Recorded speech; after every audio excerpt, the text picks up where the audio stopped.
Okay అండి. దేవుని నామానికి మహిమ కలుగును గాక. ప్రభువైన యేసుక్రీస్తు నామములో అందరికీ శుభాభివందనములు. సో, మనము హ్మ్. స్పిరిచ్యువల్ ఏరియాస్ ఆఫ్ ఫంక్షనింగ్‌లో చాలా విషయాలు నేర్చుకున్నాం కదా! ఆధ్యాత్మిక విభాగంలో ఆలోచన ఎలా పనిచేస్తుంది అనే విషయాలు మనం చూశాం. అందులో చాలా నమ్మకాల గురించి మనం చూడడం జరిగింది. సో, దేని మీద మనిషి ఆధారపడుతున్నాడు. సో, తనకున్నటువంటి సమస్య ఎక్కడ స్టార్ట్ అయింది. సెల్ఫ్ వర్త్ విషయంలో గావచ్చు, సెక్యూరిటీ విషయంలో గావచ్చు, సో, సిగ్నిఫికెన్స్ విషయంలో గావచ్చు, భద్రత, విలువ మరియు గురి విషయంలో మానవుడు ఏదెను తోట నుండి ఎలా తప్పిపోయాడు, పాపం చేసిన కారణంగా అవి ఎలా కోల్పోయాడు, వాటి స్థానంలో ఎలాగైతే ఇన్ఫీరియారిటీ, సుపీరియారిటీ, సెల్ఫ్ వర్త్ ప్లేస్‌లో వచ్చాయి. అలాగే ఇన్‌సెక్యూరిటీ వచ్చింది. అలాగే ఆహ్, సో, అలాగే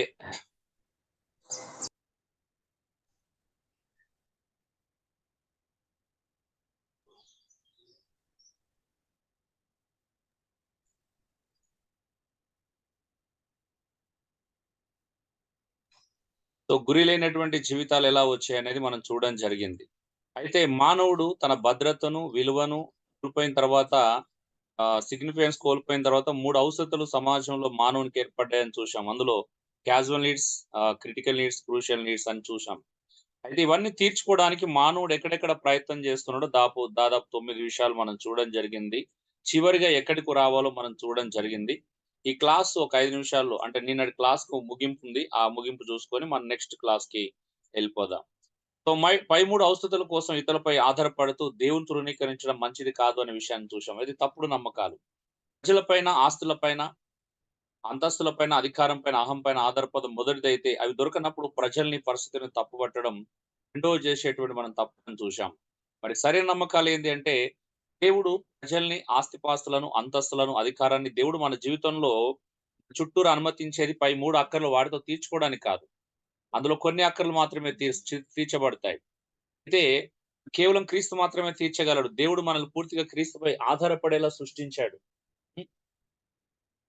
అయితే casual needs, critical needs, crucial నీడ్స్‌లో మొదటి 2 ప్రజల ద్వారా మనం తీర్చుకోవచ్చు గానీ, క్రూషియల్ నీడ్స్ తీర్చుకోలేం. అలాగే సెల్ఫ్ వర్త్ గావచ్చు, సెక్యూరిటీ గావచ్చు, లేకపోతే సిగ్నిఫికెన్స్ ఈ 3 దేవుడిచ్చినట్టుగా ఏ మానవుడు కూడా మనం పొందుకోలేమనే విషయాన్ని గూడా అర్థం చేసుకోవాల. కాబట్టి ఈ సత్యం అర్థం చేసుకున్న వ్యక్తులను గాని, పరిస్థితులను గాని నిందించడు మరియు తప్పుపట్టడు గానీ, దేవునిపై పూర్తిగా ఆధారపడతాడు అనే విషయాన్ని మనం చూశాం. భక్తులు చాలా మంది భక్తులు మోషే గావచ్చు, యోసేపు గావచ్చు, యోబు గావచ్చు, దావీదు చాలా మంది భక్తులను గురించి మనం చూడడం జరిగింది ఆల్రెడీ. ఓకే. అయితే ఇవి దొరకనప్పుడు ఏం చేస్తాడు? క్రూషియల్ నీడ్స్ మీట్ కాకపోతే ఏం చేస్తారు? నిజంగా చెప్పండి. మానవుడు మీరు వెతుకుతున్నది మీరు మనుషుల మీద ఆధారపడి వెతుకుతున్నప్పుడు దొరకకపోతే ఏం చేస్తారు చెప్పండి?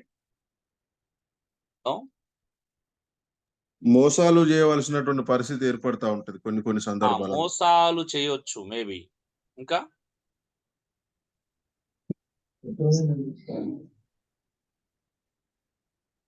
హలో అండి.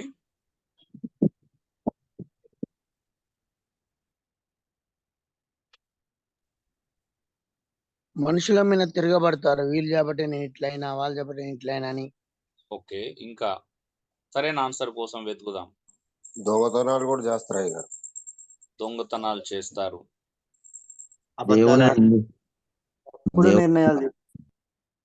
తప్పుడు నిర్ణయాలు తీసుకుంటారు. మునప్ప బ్రదర్ ఏదో అన్మ్యూట్ చేసుకున్నారు, ఏం చెప్పలేదు.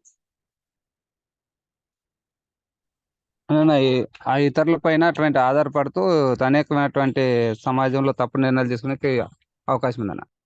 అదే అదే అవకాశం గురించి మాట్లాడట్లేదు. ఏం చేస్తాం అసలు?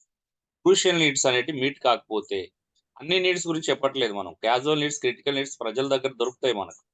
అయితే క్రూషియల్ నీడ్స్ ఏవైతే ఉన్నాయో అవి. క్రూషియల్ నీడ్స్‌లో ఆధ్యాత్మిక సంబంధమైన మొదటి స్థానం అంతా అందులోనే ఉంటుంది. అలాగే సెక్యూరిటీ కావచ్చు, నిజమైనటువంటి సెల్ఫ్ వర్త్ విలువ, నిజమైనటువంటి సిగ్నిఫికెన్స్ ఎక్కడ నుండి మనకు లభిస్తాయి. ఈ 3 మనకు నిజంగా ఆ 3 ప్లస్ క్రూషియల్ నీడ్స్ ఇవన్నీ ఈ 3 క్రూషియల్ నీడ్స్ కిందకొస్తున్నాయి. సో, దొరకకపోతే ఏం చేస్తాం? వాటిని మీట్ కాకపోతే ఏం చేస్తాం? మనకు దొరకకపోతే ఏం చేస్తాం? ఆయా వ్యసనాలకు గురైపోతారు. వ్యసనాలకు గురవుతారు. సొంతగా పొందుకోవడానికి ప్రయత్నాలు చేస్తాయి. ఓకే. అబద్ధాలు ఆడతారన్న. అబద్ధాలు ఆడతారు. ఓకే.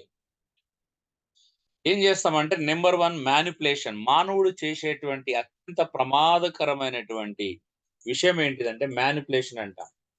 మ్యానిపులేషన్ ఎలా చేస్తాడు? మెప్పు కోసం, అవసరతల కోసం ఉన్నది లేనట్లుగా నటించడం. ఒక రకమైనటువంటి వేషధారణ జీవితాన్ని కలిగి ఉంటాడు. ఓకే. అబద్ధం కూడా దీని కిందికి వస్తుంది. హ్మ్. ఒక రకమైనటువంటి వేషధారణను కలిగి జీవిస్తాడు. అంటే మ్యానిపులేషన్ చేస్తాడు. ప్రజలని నమ్మించడానికి ప్రయత్నం చేస్తాడు. ప్రజలని మెప్పించడానికి ప్రయత్నం చేస్తాడు. ప్రజలని ప్రలోభపెట్టడానికి ప్రయత్నం చేస్తాడు. ప్రజలని తనను అంటే తనను నమ్మించడానికి ప్రయత్నం చేస్తూనే ఉంటాడు. మెప్పు కోసం, అవసరాల కోసం ఉన్నది లేనట్లుగా, లేనిది ఉన్నట్లుగా చూపించడానికే ప్రయత్నం చేస్తాడు. నిజమేనా? హలో! నిజమే నిజమే. నిజమే అన్న నిజమే. తన శాస్త్రుల పరిచయాలు మనకు తెలుసు. బైబిల్‌లో శాస్త్రుల పరిచయాలు ఎప్పుడు కూడాము ఉన్నది లేనట్లుగా, లేనిది ఉన్నట్లుగా చూపించడానికి ప్రయత్నం చేసేవాళ్ళు. నిజమేనా? వాళ్ళు నిజంగా వాస్తవానికి నిజమైన భక్తి పరులు కాదు. నిజమైన వాస్తవమైన భక్తి చేయట్లేదు. వాస్తవానికి సమాజంలో వాళ్ళు ఏ స్థానాన్ని ఆక్రమించారండి? మా అంత భక్తులు లేరు అనేటువంటి స్థానాన్ని ఆక్రమించారు. నిజమేనా? హలో! నిజమే అన్న. అవునన్నా అవును. మాకు వాక్యం తెలిసినంతగా ప్రపంచంలో ఇంకా మిగతా వారికి ఎవరికి తెలియదు. మాకు లేఖనాలు తెలిసినంతగా ఎవరికి తెలియదు. మేము మేము టాప్ అన్నిట్లో మేమే టాప్ అనుకున్నారా? అనుకున్నారా? అనుకున్నారు. సో యేసుక్రీస్తుని కూడా గుర్తుపట్టలేనంత టాప్‌లో ఉన్నారు వాళ్ళు. నిజమే గదా! అవునన్నా నిజమే. నిజమే అన్న. సో మెప్పు కోసము, అవసరతల కోసము, మన గొప్ప కోసము, మనం రైట్ అనిపించుకోవడం కోసం మనం వెళ్తున్న మార్గం సరైనదే. మేము చేస్తున్నటువంటి ప్రయత్నాలన్నీ సరైనవే అనిపించుకోవడానికి ప్రజల్ని ఏం చేస్తామంటే మ్యానిపులేషన్ చేసి మభ్యపెట్టడానికి ప్రయత్నం చేస్తాం.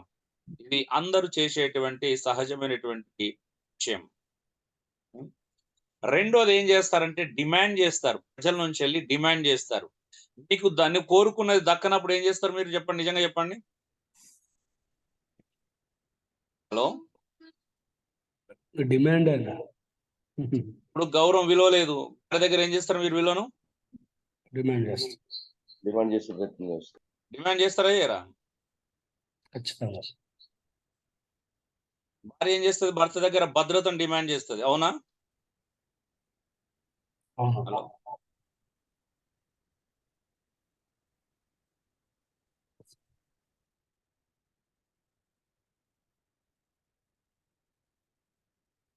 అంటే రెండే. ఒకటి మ్యానిపులేషన్, రెండోది డిమాండ్. హ్మ్. ఎండీ. మంచి మేనేజింగ్ డైరెక్టర్స్ అన్నట్టు ఈ విషయంలలో. అంటే మ్యానిపులేషన్ చేయడంలోను, డిమాండ్ చేయడంలో మనంత టాప్ ఎవరు ఉండరు. అవునా? బెదిరిస్తాం కదా! బెదిరించమా? "ఏయ్! మర్యాద నాకు లోబడు" అంటే నా మాట విను. ఏమనుకుంటున్నావు నా గురించి? ఏమంటారు? అదేంటంటే పాస్టర్‌లకు బాగా తెలవాలి ఇది డిమాండ్ అనేది.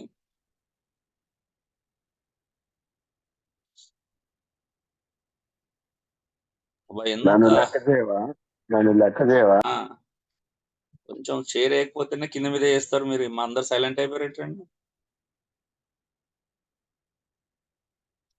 యథార్థంగా ఒప్పుకోవడానికి ఇష్టం లేకన్నా. 59 మంది ఉన్నారు. నోట్లో నాలుక లేని వాళ్ళలాగా ఎంత ఎంత బుద్ధులుగా ఉన్నారు అందరూ. యథార్థంగా ఒప్పుకోవడానికి ఇష్టం లేకన్నా. అయ్యుండొచ్చు.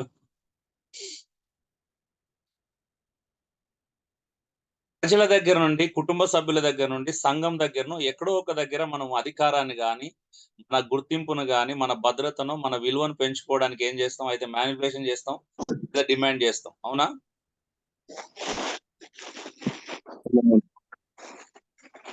అవునన్నా. అవునన్నా. అవునన్నా. ప్రతి ఒక్కరు చేస్తారండి. ప్రతి ఒక్కరు చేస్తారు.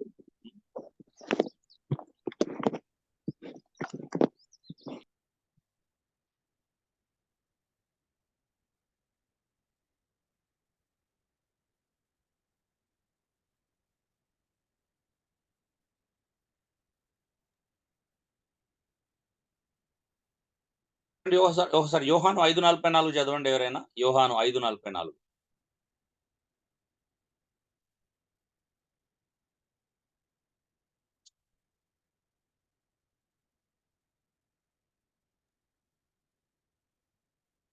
అద్వితీయ దేవుని వలన వచ్చు మెప్పు కొరకు ఒకని వలన ఒకడు మెప్పు యా పొందుచు.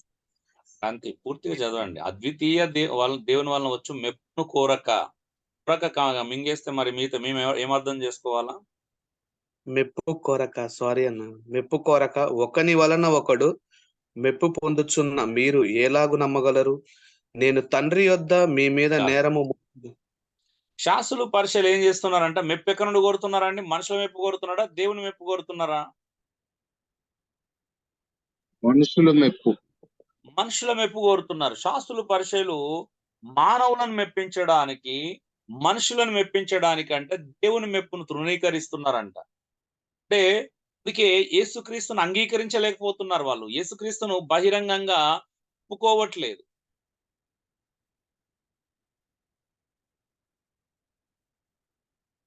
బహిరంగంగా ఒప్పుకోవట్లేదు. అందుకే అండ్ ఈ రోజు కూడా మనం అంతే. మనం ఆధ్యాత్మిక సంబంధమైన విషయాలలో మంచి అంటే ఇష్టం ఉండదు మనకి. ముందుండడానికి ఇష్టం ఉండదు. మనుషుల మెప్పు కోరుతాం కాబట్టి మళ్ళీ క్రీస్తును కలిగి ఉన్న మనం కూడా ఏం చేస్తున్నామంటే ఆ సంపూర్ణమైనటువంటి ఆ సమృద్ధి అయిన జీవాన్ని స్వీకరించడానికి ఇష్టపడట్లేదు ఇంకా మనం కదా.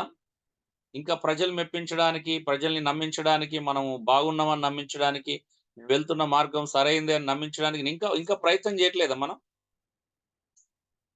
సోషల్ నీడ్స్ అన్ని కూడా మనము ప్రజల మీద ఆధారపడి తీర్చుకోవడానికి ప్రయత్నం చేస్తున్నాం. ఒక రకంగా రెండోది ఏంటో తెలుసా, మనము అసలు మాకు క్రూషియల్ నీడ్ యొక్క అవసరత లేదన్నట్టుగా చూపిస్తున్నాం. నిజమా కాదండి? హలో, నిజమే అన్న. అవునండి. క్రూషియల్ నీడ్స్ మాకు అవసరమే లేదన్నట్టుగానే బ్రతుకుతున్నాం మనం. అంత ఇంపార్టెంట్ కాదన్నట్టుగానే బ్రతుకుతున్నాం. సో ఆలోచించండి. అందుకే నిజమైన ఆత్మీయ ఆహారం దేవుని మాత్రమే దొరుకుతుంది. యెషయా 55:2 చదవండి ఒకసారి. యెషయా 55:2.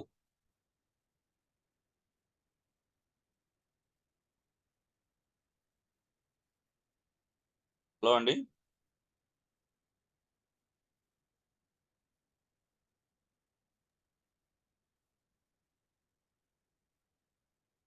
నాకు ఆ లేఖనంలో ఏముందో తెలియక మిమ్మల్ని అడగట్లేదు, మీరు తెలుసుకోవాలని అడుగుతున్నాను. ఆహారము కాని దాని కొరకు మీరేలా రూకలిచ్చెదరు? మంచిగా చూడండి, ఏంటంటే మంచిగా ఆహారము కాని దాని కొరకు మీరేలా రూకలిచ్చెదరు. సంతృష్టి కలగజేయని దాని కొరకు మీ కష్టార్జితమును ఎందుకు వ్యయపరచెదరు? సంతుష్టి కలగజేయని దాని కొరకు మీ కష్టార్జితాన్ని ఎందుకు వ్యయపరుస్తున్నారు? నా మాట నా మాట జాగ్రత్తగా ఆలకించి మంచి పదార్థము భుజించుడి. మీ ప్రాణము సారమైన దాని యందు సుఖింపనీయుడి. మీ ప్రాణం అంట సారవంతమైన దాని యందు సుఖింపనీయుడి అంటున్నాడు. ఇప్పుడు చెప్పండి, ఈ వచనం దేని గురించి మాట్లాడుతుందండి?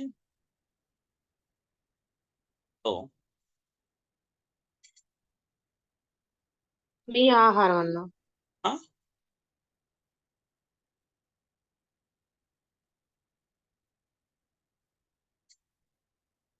చెప్పండి దయచేసి, ఈ వచనం దేని గురించి మాట్లాడుతుంది? నిజమైన ఆత్మీయ ఆహారం గురించి అన్న. అవునా? ఓకే, ఇంకా ఎవరైనా?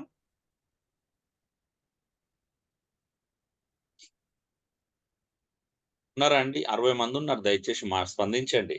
మీరు ఇలా డల్గా ఉంటే కష్టం. ఇంటర్ప్రిటేషన్ నేర్చుకున్నారు. ఇప్పుడు ఇంటర్ప్రిటేషన్ రూల్స్ ప్రకారం ఇది దేని గురించి మాట్లాడుతుంది?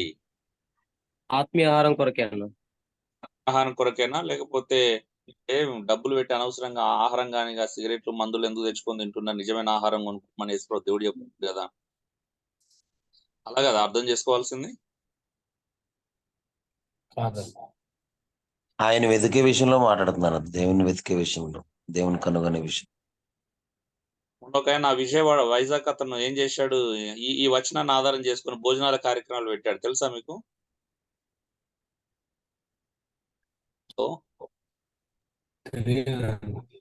మరి ఇప్పుడు ఇంటర్ప్రిటేషన్ సందర్భం కాదు కాబట్టి ఇది మాట్లాడుతుంది నిజమైన ఆత్మీయ ఆహారం కోసం మాట్లాడుతున్నాడు. ఎక్కడ దొరుకుతుంది అంటే అది సో దేవుని వద్ద కేవలం దేవుని వద్ద మాత్రమే దొరుకుతుంది. సమృద్ధి జీవాన్ని మరెక్కడ వెతికినా దొరకదండి. ఇర్మియా 2:13 చదవండి ఒకసారి. ఇర్మియా గ్రంథం 2:13 చదవండి ఒకసారి. సమృద్ధి జీవాన్ని ప్రపంచంలో మరెక్కడ వెతికినా దొరకదు. అది కేవలం దేవుడు మాత్రమే ఇవ్వగలుగుతాడు. మనం సంపూర్ణంగా సంతృప్తి పరచగలిగిన ఒకే ఒక వ్యక్తి దేవుడు. మీరు ఇప్పటికీ సంపూర్ణంగా సంతృప్తి పరచబడలేదు అని అంటే మీరు ఇంకా దేవుని దగ్గర రాలేదు. అసలు దేవుడు ఇచ్చేటువంటి ఆ సమృద్ధి జీవాన్ని స్వీకరించలేదని అర్థం. చూడండి ఒకసారి. నా జనులు 2 నేరములు చేసి ఉన్నారు. జీవజలములు ఊటైన నన్ను విడిచి ఉన్నారు. తమ కొరకు తొట్లను అనగా బద్దలై నీళ్లు నిలువని తొట్లను తొలిపించుకొని ఉన్నారు. ఏంటిదంట? ఇర్మియా ఏమంటున్నాడు? ఇశ్రాయేల్ ప్రజల గురించి నా జనులు 2 నేరాలు చేశాడు అంటున్నాడు. ఇశ్రాయేల్ ప్రజలు 2 నేరాలు చేశారంట. ఒకటి జీవ జలపు ఊట అయిన దేవుని తృణీకరించడం, రెండోది బద్దలైపోయి నీళ్లు నిలువని తొట్లను తొలిపించుకోవడం అంట. ఇప్పుడు మనం అదే చేస్తున్నాం, అవునా? నిజమా కదండి? జీవ జలపు ఊట అయినటువంటి ప్రభు అయిన యేసుక్రీస్తును పరిశుద్ధాత్మ దేవుని తృణీకరిస్తున్నాము. బద్దలైపోయి నీళ్లు నిలువని అనేకమైన తొట్లు కట్టించుకుంటూనే ఉన్నాం ఇప్పుడు కూడా మనం, అవునా? అవును. సో సమృద్ధి జీవము యేసుక్రీస్తు దగ్గర, దేవుని దగ్గర తప్పించి ఎక్కడ దొరకదు. మరి సమృద్ధి జీవాన్ని మీరు ఎక్కడ వెతుకుతున్నాం? అసలు సమృద్ధి జీవాన్ని వెతుకుతున్నామా? దాని అవసరతను గుర్తించామా? ఇంతకీ అది ఉంటే అరే నాకు సాటిస్ఫాక్షన్ ఉంటుంది, నేను దేని కొరకు ప్రాకులాడాల్సిన అవసరం లేదు, దేని వెనకాల పరిగెత్తాల్సిన అవసరం లేదు, నేను ఉన్న చోటనే సంతోషంగా సంతృప్తిగా ఉండగలుగుతాను అనేటువంటి ఆ నియమం దగ్గరికి వచ్చామండి మనం? హలో, రాలేదండి. రాలేదు. ఆలోచించండి ఒకసారి. మరి మనం ఏమిస్తామండి? మనందరం పరిచయలో ఉన్న వాళ్ళు ఇక్కడ 60 మంది దాదాపు. మరి ప్రజలకు ఏమిస్తాం? ఏం నేర్పిస్తాం? ప్రజలకు ఏది అవసరత చెప్తాం? దేని గురించి నొక్కి చెప్తాం? ఏది ముఖ్యమని చెప్తాం? పొద్దున్న లేచినప్పటి నుండి ఇంకా కార్యక్రమాలు ఇవే చేసుకుంటే వాళ్ళకి ఏం నేర్పిస్తున్నాం? ఏది ఇంపార్టెంట్ అని చెప్తున్నాం?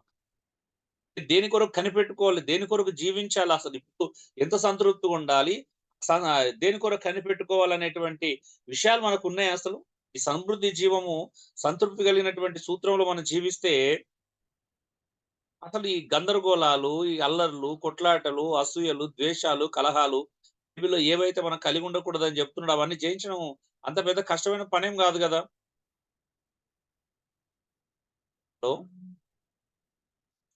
రెండు విషయాలు గుర్తుపెట్టుకోండి.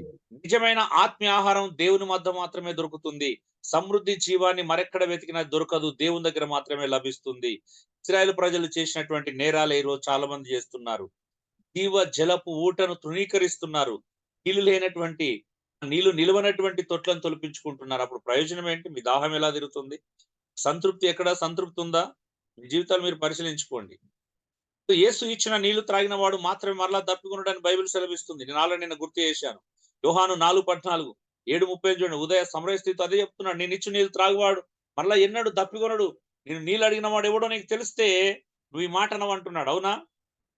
నేను ఇచ్చే నీళ్లు త్రాగితే నువ్వు ఎప్పుడు కూడా దప్పికొనవన్నాడు సమరయ స్త్రీతో. 7:38 కూడా దాని క్లారిటీ ఇస్తున్నాడు కదా. జీవ జలపు నదులు ఆ వ్యక్తి లోపల నుండే ఊరి ప్రవహిస్తాయంట. మరి క్రైస్తవుడు అనేవాడు జీవ జలపు నదులను ప్రవహింపజేయాల. అవునా అండి? ఉందా జీవజలం మన దగ్గర? హలో, అంటే అంత సమృద్ధి అయిన రక్షణను, అంత సమృద్ధి అయిన రక్షణ ఆనందాన్ని, అంత సమృద్ధి అయినటువంటి నిత్య జీవాన్ని కలిగినటువంటి జీవితాలుగా మనం కలిగి ఉన్నాం. ఆనందిస్తున్నాం, వాటిని అనుభవిస్తున్నామా? నీళ్లు నిలవని తొట్టులాగా ఉన్నాం. అనుభవిస్తున్నామా అండి? నిజంగా మనం నిత్యత్వాన్ని ఇక్కడ అనుభవిస్తున్నామా? నిత్యత్వపు విలువలతో బ్రతుకుతున్నామా? నిత్యత్వాన్ని ఇక్కడ ఫీల్ అవుతున్నామా మనం? మరి ప్రజలకు ఏమి ఇస్తామండి ఫీలింగ్? మనం నమ్మి మన దగ్గరకు వచ్చిన 10 మందో, 50 మందో, 100 మందికి ఏమి ఇవ్వగలుగుతాం మనం? చెప్పండి ఒకసారి. వాళ్ళ కోసం కూడా తొట్లు కడుతున్నారన్న, నీళ్ళు నిలవ తొట్లు. డియర్ బ్రదర్స్, మనం ఏదైతే అనుభవించట్లేదో, మన దగ్గర ఏదైతే లేదో అది ప్రజలకు ఇవ్వలేం. గుర్తుపెట్టుకోండి. నీ దగ్గర నిత్య జీవపు ఆనందం లేకపోతే ప్రజల దగ్గర నీ దగ్గర నిత్య జీవపు ఆనందాన్ని రుచి చూడలేరు. నీ లోపల కంటెంట్మెంట్ అంటే ఆత్మ సంబంధమైన సంతృప్తి నీ దగ్గర లేకపోతే ప్రజలు నీ దగ్గర ఏం నేర్చుకోలేరు, ఏం పొందుకోలేరు. సో నేను ఆదివారం ఒక అరగంట గంట సేపు మస్తు అద్భుతంగా ప్రసంగం చేస్తున్నావు అని అనుకుంటే పొరపాటే. ప్రసంగం జీవితాలను ఎవరిని కట్టట్లేదు. అవునా? అవునా అండి? అవునంటే మన సొంత ప్రసంగాలు కాబట్టి ఎవరిని కట్టట్లేవు అవి. అంతే వింటారు. నువ్వు 10 సంవత్సరాలు కాదు యేసుప్రభు రాకడ వరకు బోధిస్తూనే ఉండు, వాళ్ళు వింటూనే ఉంటారు. మీరు చెప్తూనే ఉంటారు, వాళ్ళు వింటూనే ఉంటారు. మీరు చెప్తూనే ఉంటారు, వాళ్ళు వింటూనే ఉంటారు. ప్రయోజనం ఏంటప్పుడు?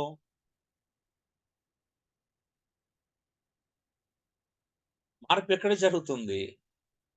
సో నిత్య జీవాన్ని నువ్వు అనుభవించాలి. ఎంత అద్భుతమైనటువంటి మాటను చూడండి. హెచ్చరిక. మనిషి విలువ కోసం, భద్రత కోసం తప్పిస్తున్నాడండి, విలపిస్తున్నాడు, కొట్టుకుంటున్నాడు, ఊవిలూరుతున్నాడు వాస్తవం చెప్పాలంటే. అవసరం కోసం తక్కువ, విలువ కోసం ఎక్కువ. అవునండి? మనిషి ఆరాటపడుతుంది అంతే. అవసరం కోసము ఎక్కువ, విలువ కోసం ఎక్కువ. కానీ ఆ విలువ ప్రిన్స్ ఆఫ్ పీస్ అయిన ప్రభు మాత్రమే ఇవ్వగలుగుతాడని చాలా మందికి అర్థం అవుతలేదు. నిజమైన విలువ, నిజమైన భద్రత క్రీస్తు దగ్గర మాత్రమే దొరుకుతుంది. నువ్వు క్రీస్తును పక్కన పెట్టేసి నువ్వు విలువ కోసం, భద్రత కోసం ఎంత విలపించినా, ఎంత కొట్టుమిట్టాడుతున్నా, ఎంత ఊవిల్లూరినా ప్రయోజనం లేదండి. అసలు వ్యక్తిని మీరు వదిలేస్తున్నారు. మీ దగ్గర ఉన్నాడు. మీ జీవ జలపు ఊట మీలోనే ఉన్నాడు. అతను వదిలేసి మీరు మొత్తం రాష్ట్రం అంతా, దేశం అంతా తిరుగుతున్నారేమో కదా? నిజమా కదా? నిజమేనా? మీరు ఒక 10 రోజులు ప్రశాంతంగా కూర్చోగలుగుతారా ఇంట్లో?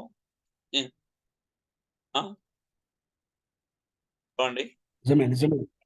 కూర్చోలేమన్నా. కూర్చోలేం. నేను జీవితాంతం కూర్చుంటా ఇంట్లోకి వెళ్ళి కదలకుండా. పనుల గురించి మాట్లాడట్లేదు, కంగారు గురించి చెప్తున్నాను. మనం కంగారు లేకుండా, ఎలాంటి చింత లేకుండా, ఎలాంటి వ్యాకులత లేకుండా ప్రభులో ఉన్నాము అనే ధైర్యంతో, సంతృప్తితో సమృద్ధి అయిన జీవం కలిగి ఉండగలుగుతాం మనం. అంటే నేను బాధ్యతలు విస్మరించమని చెప్పట్లేదు. నేను కంగారు గురించి చెప్తున్నా, చింత గురించి చెప్తున్నా, వ్యాకులత గురించి చెప్తున్నా. సమృద్ధి అయిన జీవాన్ని నిజంగా అనుభవిస్తున్నారా? ఎప్పటికీ ఎక్కడైనా పెద్ద మీటింగ్ పెట్టి మీకు ఇది దొరుకుతుందండి అక్కడ పరిగెడతాం అండి మేము.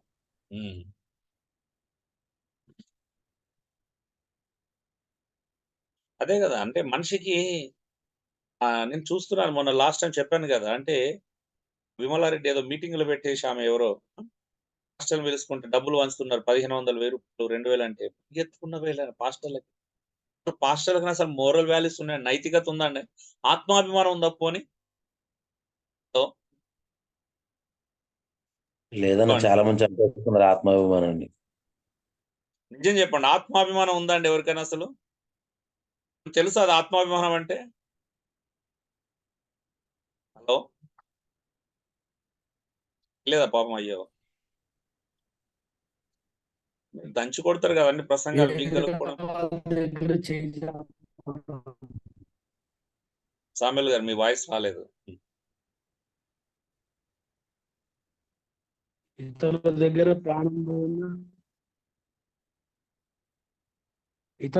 ప్రాణం పోయినా చేజాపకుండా ఉండడం. ఇప్పుడు రివర్స్ కదా, మానం పోయినా చేజాపాల్సిందే. అవునా? మానం పక్కన పెట్టు. చంపుకుంటున్నామండి మానాన్ని, అంటే సిగ్గును చంపుకుంటున్నాం. సిగ్గు వదిలేస్తున్నారు చాలా మంది. అవునా? వదిలేసుకున్నారు ఆల్రెడీ. అవునా అండి? ఓటుకు నోటు తీసుకోవాల్సిందే అన్న. ఇప్పుడు 13th ఫుల్ అయిపోయి ఉంటాయి ఆల్రెడీ. పాస్టర్లు జేబులు నిండి ఉంటాయి కొంత, అనేక మంది. నింపుకున్న వాళ్ళకి నింపుకున్నంత. అవునా? మేము దాన్ని రిజెక్ట్ చేసినాం. సో ఒక్కసారి ఆలోచించండి, అసలు ఏం బ్రతుకులండి అని నిజంగా చెప్తున్నాను. అసలు దానికంటే కూలి పని చేసుకోవడం బెటర్ కదండి. నిజమా కాదా చెప్పండి? నిజంగా సిగ్గు, నేను ధైర్యంగానే చెప్తున్నాను. దానికంటే కూలి పని చేసుకోవడం బెటర్ కదా.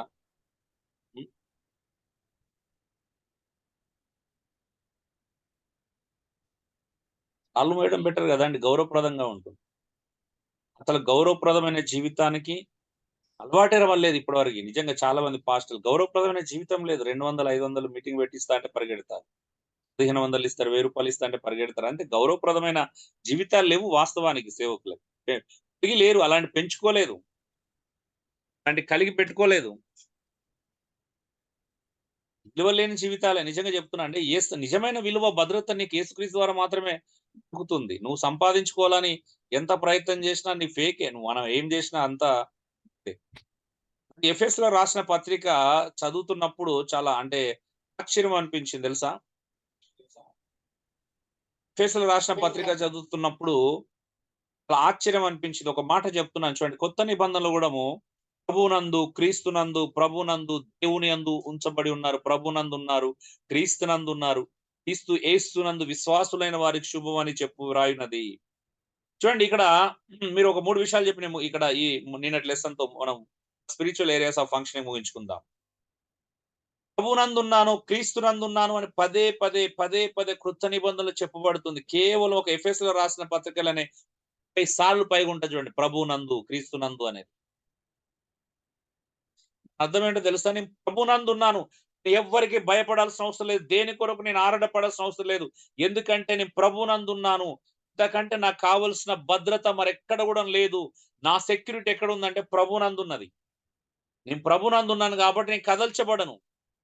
నేను ప్రభునందున్నాను కాబట్టి దేనికి లొంగను. ప్రభునందున్నాను కాబట్టి దేనికి భయపడను. ఇది నా భద్రత.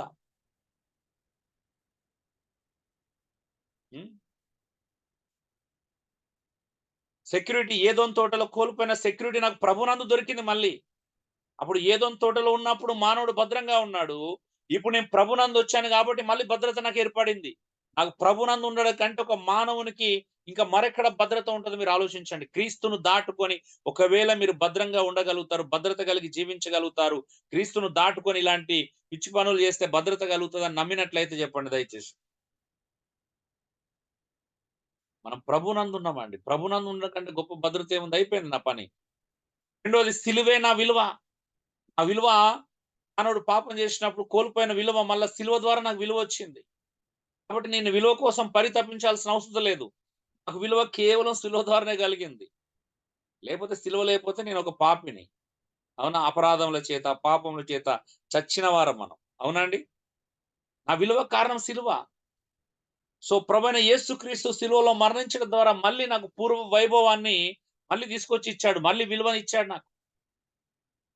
ఏదోన్ తోటలో ఆదామవ్వలకు ఉన్నటువంటి విలువను మళ్ళీ ఇచ్చాడు. ఆ సిలువ ద్వారా విలువ వచ్చింది. అందుకే పరిశుద్ధాత్మ దేవుడు ఎక్కడో ఆత్మ సంబంధమైనటువంటి ఆత్మదేవుడు మానవులాంటి నాలాంటి ఒక పాపిలో జీవించడానికి పంపించాడంటే ఇంకింతకంటే ఏం విలువ కావాలి చెప్పండి?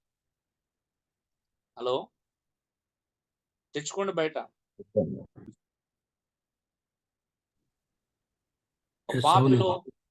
పాపిలో పరిశుద్ధాత్మ దేవుడు నివసింపజేసినంతగా దేవుడు చేసినటువంటి కార్యం కంటే విలువనికి ఎక్కడ దొరుకుతుందో తెచ్చుకోండి. ఆ సిలువ వల్ల వచ్చినటువంటి విలువ మరెక్కడి నుంచి దొరుకుతుందో తెచ్చుకోండి. పెద్ద పెద్ద చైర్లు వేసుకొని స్టేజ్ల మీద వేసుకొని రాజకీయ నాయకుల పక్కన చేరితే పంచన చేరితే వాళ్ళ పక్కన నిలబడి ఫోటోలు తీసుకొని అప్లోడ్ చేసుకుంటూ వస్తుందా అండి? హలో, రాదన్న. అనుకుంటారని వస్తుందండి కానీ రాదు.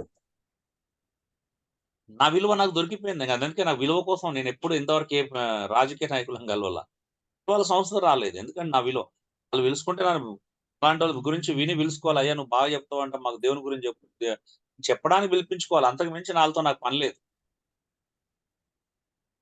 వాళ్ళు ప్రజలకు చేసే పనులు చేసుకోవాలి అంతే. వ్యక్తిగతంగా అయితే పని లేదు కదా. మాకు అవసరమైన రేషన్ కార్డులు, ఆధార్ కార్డులు, ఓటర్ కార్డు. వ్యక్తిగతంగా నాతో ఏమైనా ఆయనకు పని పడింది అంటే అర్థం ఏంటిదంటే మనం సువార్త చెప్పాలి అంతే. అవునా? అవునన్నా. సువార్త కొరకు తప్పించి నన్ను వ్యక్తిగతంగా కలవాల్సిన అవసరం వాళ్ళకి లేదు. అవునా? పిలిపించుకొని చెప్పించుకోండి. పెద్దలు కాబట్టి అధికారంలో ఉన్నారు కాబట్టి వాళ్ళ ఇంటికి పిలిచారు అనుకో, నాకు వచ్చే సువార్త చెప్పని పిలిస్తే నేను వెళ్తాను, డౌట్ లేదు.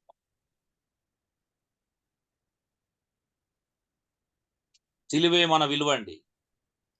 సిలువను దాటిపోయి విలువను వెతుకుంటున్నారు. ఇంకా సిలువను అవమానపరుస్తున్నారు ఆ విలువ కోసం. అవునా? నిజమా కాదండి? సిలువను అవమానపరుస్తున్నారు మీరు చాలా మంది.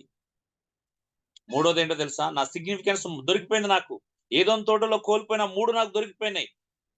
ప్రభునందే నా భద్రత, సిలువే నా విలువ, సిగ్నిఫికెన్స్. ఎందుకు బ్రతకాలో అర్థమైంది ప్రభు దగ్గరికి వచ్చినాక. జీవించువారు ఇక మీదట తమ కొరకు కాక తమ కొరకు మృతి పొంది తిరిగి లేచిన వాని కొరకే జీవించవలెను. ఇది నా సిగ్నిఫికెన్స్. ఇప్పుడు నా గురి దొరికిపోయింది, ఎందుకోసం బ్రతకాలో తెలిసిపోయింది. తెలిసిపోయిందా అండి? హలో, ఎస్ అన్న, తెలిసిందన్న మాకు. తెలిసిందన్న. తెలిసింది.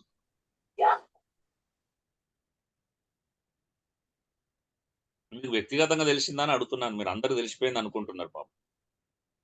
లేదండి, వ్యక్తిగతంగా. ప్రభు కొరకే బ్రతుకుతున్నారా? నిజంగా చెప్పండి అందరూ. పిల్లల మీద చేతులు వేసుకుని బ్రతుకుతే సంతోషం, డౌట్ లేదు.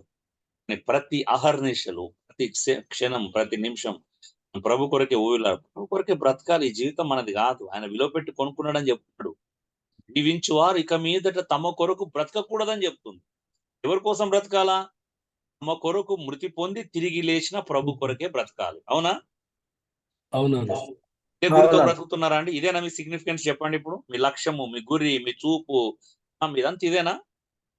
పౌలు పదే పదే, అపోస్తులందరూ పదే పదే, పేతురు, యూద అందరు రాశారు. యాకోబు పైన వాటిని వెతకాలి, భూ సంబంధం వాటి మనసు పెట్టకూడదు. అవునా? యోహాను కూడా రాశాడు మొదటి యోహాను 2వ అధ్యాయంలో, ఈ లోకంలో అంతా శరీరాశ, నేత్రాశ, జీవుడంపై మన ఫోకస్ అంతా ఎక్కడ ఉండాలో చెప్తున్నాడు.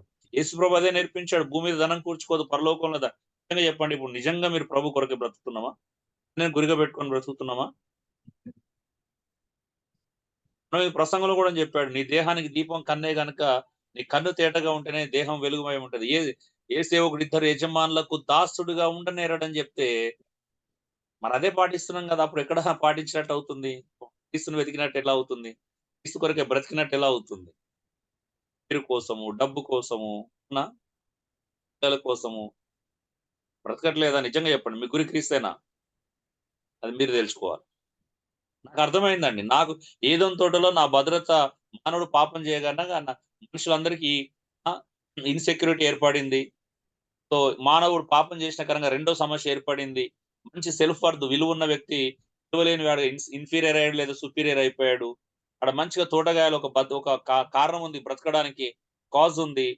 కానీ మనిషి ఎప్పుడైతే సిగ్నిఫికెన్స్ కోల్పోయి కోటి విద్యలు కోటి కొరకే అనేటువంటి దుస్థితికి వచ్చాడు, ఈ 3 పరిస్థితుల నుంచి వెళ్ళి మళ్ళా ప్రభువైన యేసుక్రీస్తు నన్ను విడుదల దయచేశాడు. ప్రిన్స్ ఆఫ్ పీస్ అనేటువంటి అద్భుతమైనటువంటి వ్యక్తి, రక్షకుడు, సమాధానానికి కర్త, శాంతికి రారాజు అయినటువంటి వ్యక్తి, ఇదిగో నాయందే నీ అసలు భద్రత అన్నాడు. నమ్మడం ప్రారంభించాను. ఇదిగో నా సిలువే వల్లనే నీకు విలువ వచ్చింది అన్నాడు. నిజమే, అందులో డౌట్ లేదు. వెనక్కి తిరిగి తీసుకుంటే విలువ వల్లనే నిజమైనటువంటి విలువ ఉన్నదని అర్థమైపోయింది. ప్రజలు విలువ ఇచ్చినా ఇవ్వకపోయినా ఆయన విలువిస్తున్నాడు, ఆయన పోషిస్తున్నాడు, ఆయన నడిపిస్తున్నాడు, తోడు ఉంటున్నాడు, ఆయన ధైర్యపరుస్తున్నాడు, అన్ని ఆయన ఇస్తున్నాడు. ఆయన లేకుండా అసలు ఏది లేదు. రోజు బ్రతికి ఉన్నామంటే కారణం ఆయన. అందుకోసం బ్రతకాలో కూడా అని చెప్పాడు. ఇగో సిగ్నిఫికెన్స్, నా కొరకు బ్రతుకు అన్నాడు. అంతకంటే గొప్ప దర్శనం, గొప్ప గురి, గొప్ప లక్ష్యము, గొప్ప గమ్యము కనిపించలేదు బ్రతకడానికి.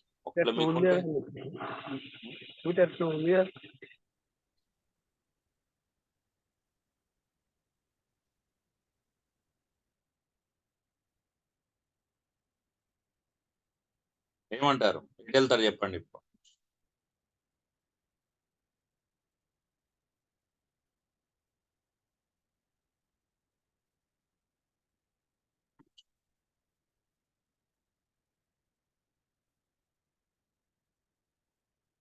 సో ఇది అండి నిజమైనటువంటి ఆధ్యాత్మిక జీవితం లేదా స్పిరిచువల్ ఏరియాస్ ఆఫ్ ఫంక్షనింగ్ లో మనం ఏం కోల్పోయామో చూసాము, కోల్పోయిన దాన్ని ఎక్కడ వెతికామో చూసాము, ఎక్కడ వెతకాలో చూసాము. అవునా అండి? అర్థమైనా? అవునవును. స్పిరిచువల్ ఏరియాస్ ఆఫ్ ఫంక్షనింగ్ లో మనం ఏం కోల్పోయాం అంటే, ఒకప్పుడు మొట్టమొదటి మానవుడు ఏదొని తోటలో ఏం కలిగి ఉన్నాడో నేర్చుకున్నాం. పాపం కారణంగా అవి కోల్పోయింది ఏంటో, ఎలా కోల్పోయాడో చూసాము. కోల్పోయిన వాటి వల్ల వచ్చిన నష్టాలు చూసాము. మళ్ళీ ఏం చూసాము? అవి ఎక్కడ వెతుకుతున్నామో చూసాము, ఎవరి మీద ఆధారపడి వెతుకుతున్నామో చూసాము. మరి వాటన్నిటి నుంచి విడిపించి యేసుక్రీస్తు మన కొరకు వచ్చి ఎక్కడ వెతకాలో ఆయనే దగ్గరుండి మరి చూపించి ఆయన దగ్గర పిలుచుకున్నాడు. ఎక్కడ వెతకాలి, ఎవరి కోసం వెతకాలి, దేనిలో వెతకాలి అనేది నేర్చుకున్నాం. ఈ మొదటి లెసన్ మీకు అర్థం కాలేదనుకో, స్పిరిచువల్ ఏరియాస్ ఆఫ్ ఫంక్షనింగ్ మీకు అర్థం కాలేదనుకోండి, మిగతా క్లాసులు విన్నా మీకు ప్రయోజనం ఉండదు. కన్క్లూజన్ నేర్చుకున్నాం, మిగతా క్లాసులు విన్నా మీకు ఉపయోగం ఉండదు. ఇది అర్థమైతే మిగతా క్లాసులు మీకు హెల్ప్ చేస్తాయి. ఓకే. ఎక్కడెక్కడ తప్పిపోతున్నాయి, ఎలా సరి చేసుకోవాలనేది అర్థమవుతుంది. ఇక్కడ మారాలి. ఈ మొదటి క్లాస్ మీకు అర్థం కాకపోతే ప్రయోజనం లేదండి.